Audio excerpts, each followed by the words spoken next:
Perkenalkan, nama saya Kade Satria Nugraha dari kelas 91 absen 7. Di sini saya akan menceritakan tentang Aranyaka Kanda.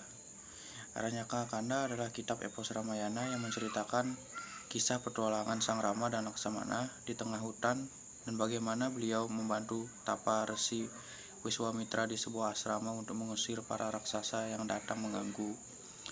Di mana terlihat pertama, ada perwujudan berupa wanita cantik yang menggoda.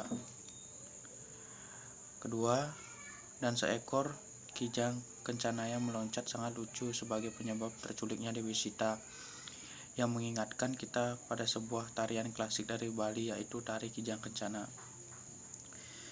Diceritakan selama masa pembuangan, Laksamana membuat pondok untuk Rama dan Sinta. Ia juga melindungi mereka di saat malam sambil berbincang-bincang dengan para pemburu di hutan. Saat menjalani masa pengasingan di hutan, Rama dan Laksamana didatangi seorang raksasi bernama Surpanaka. Ia mengubah wujudnya menjadi Luhlu, seorang wanita cantik, dan menggoda Rama dan Laksamana. Rama menolak untuk menikahinya dengan alasan bahwa ia sudah beristri. Maka ia menyuruh agar Surpanaka membujuk Laksamana, namun Laksamana pun menolak. Surpanaka ini melihat kecantikan Sita dan hendaknya membunuhnya. Dengan sigap Rama melindungi Sita dan Laksamana mengarahkan pedangnya kepada Surpanaka yang hendak menyergapnya. Hal itu membuat hidung Surpanaka terluka. Surpanaka mengadukan peristiwa tersebut kepada kakaknya yang bernama Kara, seorang panglima angkatan perang kerajaan Alengka. Kara pun marah terhadap Rama yang telah melukai adiknya dan hendak membalas dendam. Dengan angkatan perang yang luar biasa, Kara dan sekutunya menggempur Rama, namun mereka semua gugur. Akhirnya Surpanaka melaporkan keluhannya kepada Rawana di kerajaan Alengka. Surpanaka mengadu kakaknya Sang Rawana sembari memprovokasikan untuk menculik Dewi Sita yang katanya sangat cantik. Pada suatu hari, Sang Rahwana pun pergi diiringi oleh Marica. Marica menyamar menjadi kijang emas yang menggoda Dewi Sita. Dewi Sita tertarik dan meminta Rama untuk menangkap seekor kijang yang sangat lucu sedang melompat-lompat di halaman pondoknya. Rama dan Laksamana merasa bahwa kijang tersebut bukan kijang biasa, namun atas desakan Sita, Rama memburu kijang tersebut, sementara Laksamana ditugaskan untuk menjaga Sita. Dewi Sita ditinggalkannya dan dijaga oleh Laksamana. Rama pun pergi memburunya, tetapi si Marica sangat gesit kijang yang diburu Rama terus mengantarkannya ke tengah hutan. Karena Rama merasa bahwa kijang tersebut bukan kijang biasa, ia memanahnya. Seketika hewan tersebut berubah menjadi Marica, yaitu seorang patih Sang Rawana.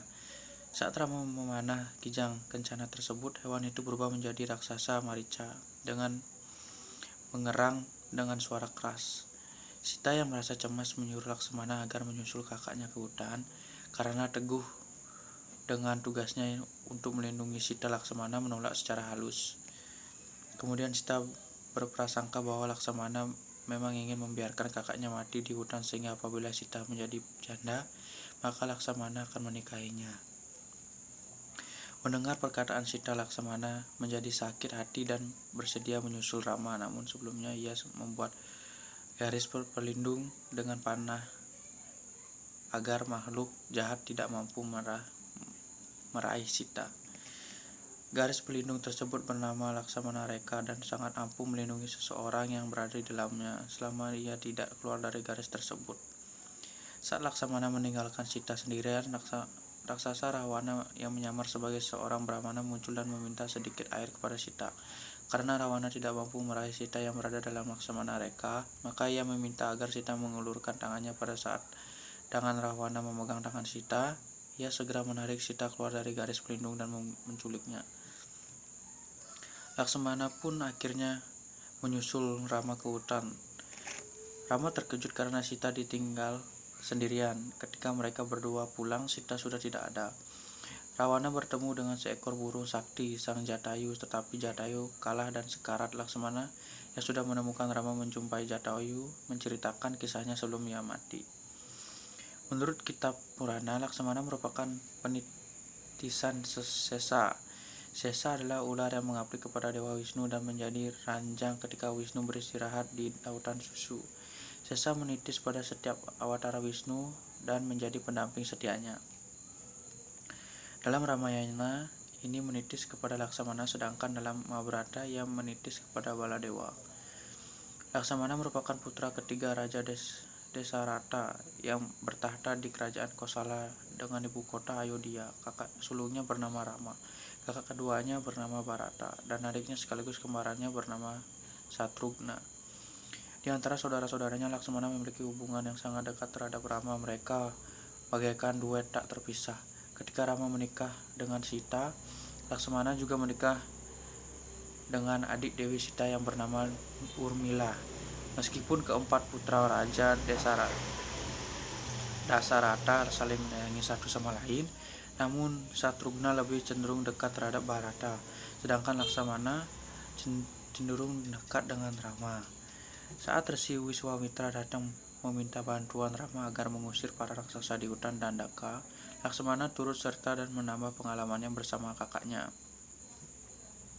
Di hutan mereka membunuh banyak raksasa dan melindungi para resi. Bisa dikatakan bahwa Laksamana selalu berada di sisi Rama dan selalu berbakti kepadanya dalam setiap petualangan Rama dalam Ramayana. Saat Rama dibuang ke hutan karena tuntutan permaisuri Kaikeyi, Laksamana mengikutinya bersama Sita. Ketika Bharata datang menyusul Rama ke dalam hutan dengan angkatan perang Ayodhya, Laksamana mencurigai kedatangan Bharata dan bersiap-siap untuk melakukan serangan. Rama yang mengetahui maksud kedatangan Bharata menyuruh Laksamana agar menahan nafsunya dan menjelaskan bahwa Bharata tidak mungkin menyerang mereka di hutan. Malah sebaliknya, Bharata ingin agar Rama kembali ke Ayodhya. Setelah mendengar penjelasan Rama, Laksamana menjadi sadar dan malu sesampainya di istana kerajaan Alengka yang terdapat di kota Trikuta. Sita pun ditawan di dalam sebuah taman yang sangat indah bernama Taman Asoka. Di sekelilingnya ditempatkan para raksasa yang bermuka buruk dan bersifat jahat namun dungu. Selama ditawan di istana Alengka, Sita selalu berdoa dan terhadap